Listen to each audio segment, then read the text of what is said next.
Hello, Brave Moms and Brave Moms community. This could be the most important parenting video that you watch in your life.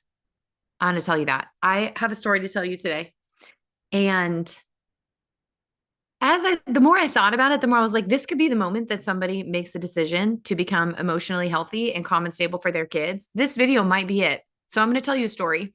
I'm going to close my blinds here really quick because the light is distracting me. Um, Stay tuned because this story is going somewhere. Okay. And if you are a mom watching this right now and you've been walking around this material thinking, I wonder if this is for me, um, I want you to know that you're welcome here to just walk with us as long as you need to. Um, if you are a parent and you deal with holding your breath and not saying what needs to be said and then blowing up later, or you don't keep the boundaries that you set, you know there needs to be stronger rules in place and stronger consequences, and you don't do them because someone feels sad in the moment. You don't want to hurt somebody's feelings, or you can't, when it comes down to it, you just can't remove that privilege that you wanted to, but you know more needs to happen. You know you need to follow through with your boundaries. And if you are a person who tends to get reactive, like I'm going to slam a door or punch a wall or yell at somebody or make a big speech that I'm not proud of, and then I'm going to apologize and feel guilty and say sorry later. This is for you. Okay. Or if you are having parenting conversations as a couple and trying to decide how to do things, and you can see those same patterns in your partner, this is for you as well. Okay. Now, I promise we're going to get there. So go with me on a little journey. Okay. I have the privilege of singing in a worship team locally. It is somewhere that God clearly called me. And I would love to tell you that story one day because God moved mountains to tell me to come be part of this music expedition, this worship team. And that team has become like a family. It is so beautiful. And in part that started the family tightness because I showed up a total wreck to this worship team. And for the first 6 months of practice every week, I would just sit and just silently cry. And then we would sing some songs and then we would move on. And they listened to me and they loved me and received me. And it kind of broke open this culture where we really know each other. Um, and I know they had been doing that for years, but this is like a new level of this is a family who really knows each other. So it's a beautiful thing. And we practice once a week and we do the worship night once a month. And every so often, that turns out to be a really hard day for me. And like one day I had to testify in a courtroom and then dash over late to practice and like sing Christmas songs. And that night wound up being so special. Like I could just feel God's presence with me so much. And the feedback we got from that night was like, man, I could feel God moving. What I'm trying to tell you is on the days that it's really hard and God gets to show up and do his thing, um, in a greater measure because we know how broken we are. Like we're aware of how lame we might be today. And so we just pray our guts out and really lean on him and then give it all that we have. Those worship nights tend to be the most significant ones. And so yesterday was a day like that. I am fighting a virus that my kids have had. I'm hanging on, y'all. You can tell I'm not dripping yet. I'm not dripping. I'm not like crazy full of mucus yet, but you know, you're feeling it. My throat is so swollen and scratchy and dry, and my head really hurts, and my energy level is like just so low, and my body is aching. And I woke up this way yesterday. I run an organization, which means I lead a team and I have a bunch of clients, and I homeschool my kids and I am part of this worship team. So I do a lot. My days are very, very busy. So I woke up yesterday thinking, like, I just don't want to go. But we have worked so hard this month and I'm not bailing on them. Like, that's not an option. So typically I take really, really good care of my body, my mind, and it was borderline yesterday. Like, this might be a moment I do bail on people because I really need to care for my body this week. But I just felt from the Lord, like, no, this is one that we lean into him. And so I went to the set and I did, I changed some of the notes that I was going to sing because I couldn't hit all the really high special ones that we had planned. There's a couple songs we took up a key. And for those of you who are musicians, that was a real stretch for me. And I was actually kind of did that on purpose because I was training my vocals to a new place. Okay, you get what I'm saying. But I changed some of those high notes to be like, I crafted some lower melody lines that I could pull off well. And then we just leaned into the Lord. And I felt like the Lord said to me as we headed into like, pull the curtain and go do the set. I felt like he said to me, you've worked really hard and now you just get to play. And it's funny because people say play music, that's what it is. But if you are a musician, you also know music takes a lot of work. There is a lot of work, a ton of correction, modification, repetition. Let's do that again. Playing with the metronome, staying together, making decisions about which part of the song we're going to go to next, and then memorizing that by doing it over and over again. And I'm telling you what, this worship team has done so much work in the last 2 years. We used to kind of get together and like play the songs, but we have been going after excellence in our musicianship. And so we practice every week. The set is already decided 3 or 4 weeks ahead of time. We spend time one-to-one outside of practices, nailing our parts. And then we get together and we just run reps of the set. And I felt like last night for the first time, if any of you were there, this will be fun to hear you. Like, it's fun to me knowing that you're listening to this because this is my viewpoint from holding the microphone. We were locked in a way that we haven't been ever before, I think. And I could feel it. I could just feel that my hands knew exactly where I was going on the keyboard. I could feel that the team was not going to miss an instrumental or like play the wrong thing or like guess the wrong next stuff because we had just worked it so many times. And what that meant for the room, this is what's most important to me. What that meant for the room is that they could rest in the music and trust it, sing out and not worry about singing out over anybody or like singing the wrong words or singing at the wrong time. They could just sing out and kind of let go of what's happening with the music and really encounter God. That's what good musicianship allows for.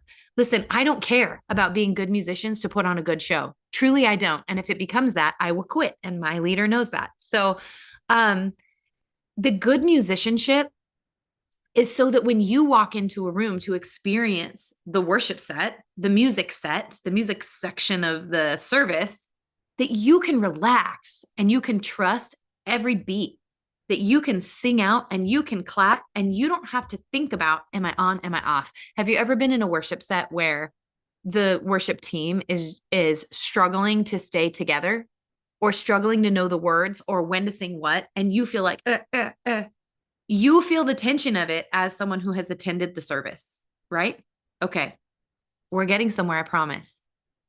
Because we were locked in as a band because of all the reps we did behind the scenes. It wasn't because we got there and felt good feelings about each other and pulled it off. It wasn't that.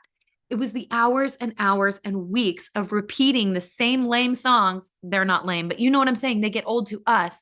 Repeat, do the boring work, okay? Play the chorus, then the bridge. Let's do that again. Let's go from the chorus to the bridge again. Let's lock those vocals in. Which chord are you playing there? Are you adding a B bass note to that G chord?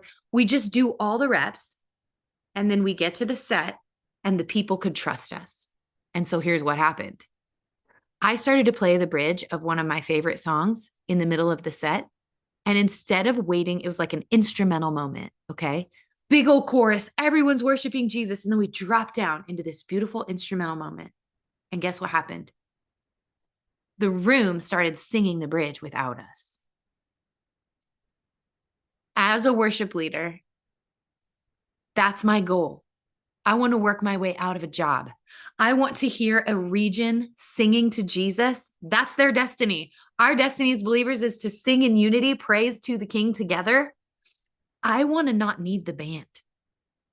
I want to see a region come together and praise Jesus without needing to be led there. You know what I'm saying? Of course, there's the work of being in unity. You know what I'm saying, though? The dream of dreams came true last night. They took the song without us.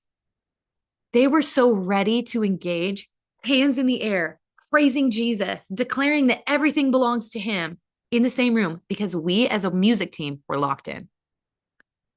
And we were locked in because we did the work when no one else was there.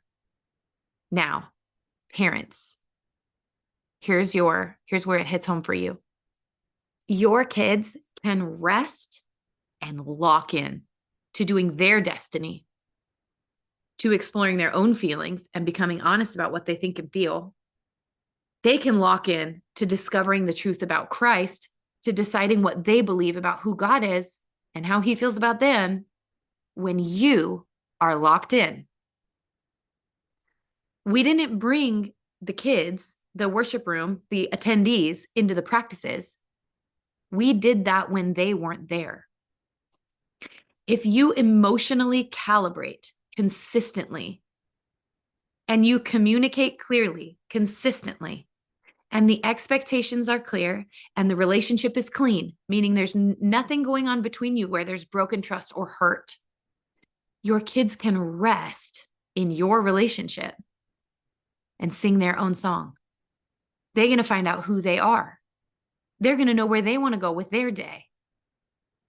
They're going to know where they want to go with their life because you put in the reps when no one was looking. And I want to be careful. I'm not talking about holding your breath and behaving better around your kids. I'm talking about actually getting to the bottom of how you feel and what you want to do about that and how you want to respond to people. And then mastering that skill of self-control.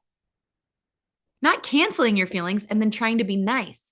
I'm telling you what, that is the best recipe for inconsistency because you will be sweet one moment and you will be angry another moment. Consistency only comes from truthfulness. So I'm talking about an honest, consistent life of looking at how you feel, deciding what that means to you, what you want to do about it and what's true, deciding what you want to say, where you want your boundaries to be, and then keeping them that way because they're an expression of who you really are. That is the kind of consistency that puts your kids at ease. And then they can go do that same thing. They can examine how they feel, what they want, where they're going, and what's true. This is the journey that we make at Brave Moms Academy. And I want to compel you today to become the calm, consistent leader that your kids need. When you lock in, you do your work behind the scenes, you do all the reps, you practice the sentences that you want to say to them. You speak to yourself kindly and you know what that looks like. You know what you feel and you know what you're going to do about it. And it comes to consistent boundaries that do not change. So you can calmly enforce them every time and not follow through anymore and not hyper follow through all of a sudden. That inconsistency is making people insecure. And it's not an environment where your kids can find out who they are. They will live into their destiny when they have the right environment, and you are that environment. Mama, God is calling you to be that environment. Okay? You got this. You got to bring your emotional health and your communication skills up to the level of where your faith is. Okay? You can do it. This is my encouraging message for you today. Mama, dad, become that. Lock in for your kids. Okay? I saw the region of Central Oregon last night step into its destiny, praising Jesus together, because some of us did the reps, did the boring work, practiced the skills, learned the path so that they could just come, float down this river of music and connect with God. Your relationships with your kids can feel that way. Okay. There are 13 spots left in the membership this month. 2 of them have been snagged up by listening to this podcast. And I'm so excited about that because these mamas are on their way to becoming that calm, consistent leader that their kids need. Oh, it's already underway. In fact, tomorrow is our next coaching call. So if you get in there today or tomorrow morning, you can start your curriculum already and then come to your first coaching call. We meet every week to talk about the skills, to talk about your kids, to talk about what's going on at home, anything at all, and apply principles of Christ that bring steadfast life into your home. Okay? So jump in. The link's in the description. Alyssa is gone today and tomorrow, so you'll just have me here. I hope to tell you another story.